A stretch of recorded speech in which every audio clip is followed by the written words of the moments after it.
Welcome to the thrilling world of the flying runner, brought to you by the Marathon Mates.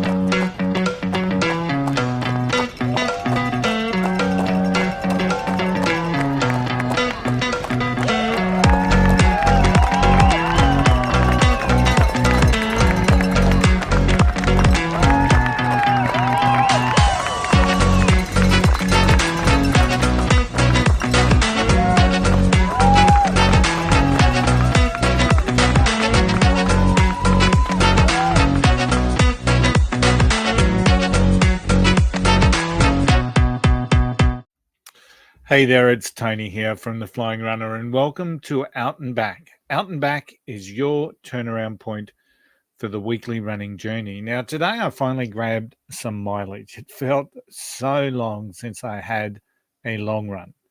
And to be honest, it feels good. It feels good. I'm just 2 weeks away from the Sydney Marathon.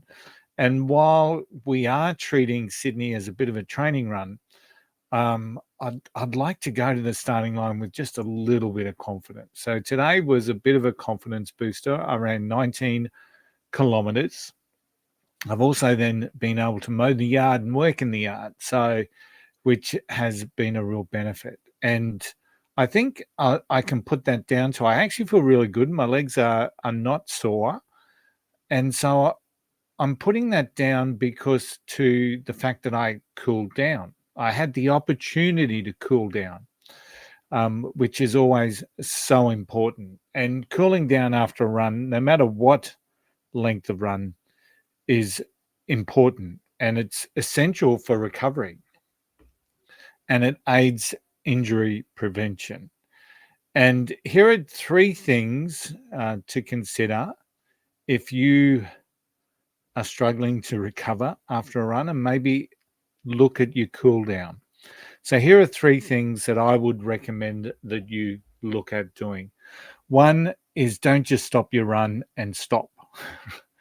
Don't stop abruptly. Instead, transition into a slower pace, such as a light jog or a brisk walk for maybe 5 to 10 minutes. So if you're going out for, say, a 10K, do your 10K, absolutely, and then just go for a bit of a wind down. So a little bit of a wind down, whether it's a brisk walk or a slow jog for 5 to 10 minutes, it just enables your muscles to acclimatize. It brings your heart rate down, and it just prevents things like blood pooling, as Tim would call it, gunk in your legs. So just first step, gradual decrease in intensity. Don't just stop abruptly.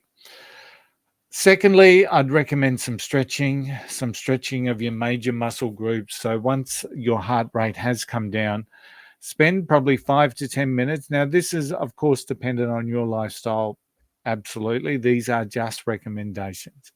But spend at least 5 minutes stretching the major muscles that you've just used during your run, such as your hammies, your quads, your calves, and your hips and glutes. Stretching helps improve the flexibility and reduces muscle stiffness. And as we know, muscle stiffness will lead to sore legs.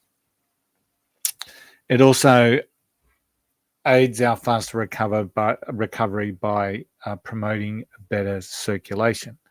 And the last thing that we always swear by is hydration and refueling. So after cooling down, rehydrate with water or an electrolyte-rich drink to replace the fluids that you've lost during the run. It's also important to get some protein in within the next 30 minutes. Always important. So whether that's a snack, or whether you do it through a protein shake, it's important to get some of that. It's also important to replenish with some carbs, but certainly protein 30 minutes after finishing.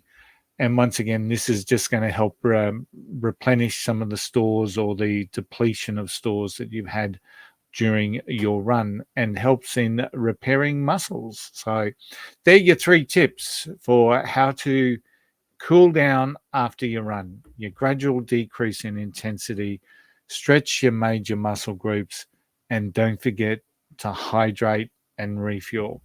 Hey, thanks for tuning in to Out and Back. If you do like our podcast, please subscribe wherever you are listening to this and leave a review, as it really does help others find us. Others are finding us every single week, so we really do thank those that are sharing it. And to have sat in the Apple Top 10 running podcast now for the last couple of weeks has been absolutely humbling. So thank you for all of your support. Don't forget to tune in this Friday, where once again we have our full episode, and no doubt it's going to be one not to miss. Until then, I hope to see you out there. Bye for now.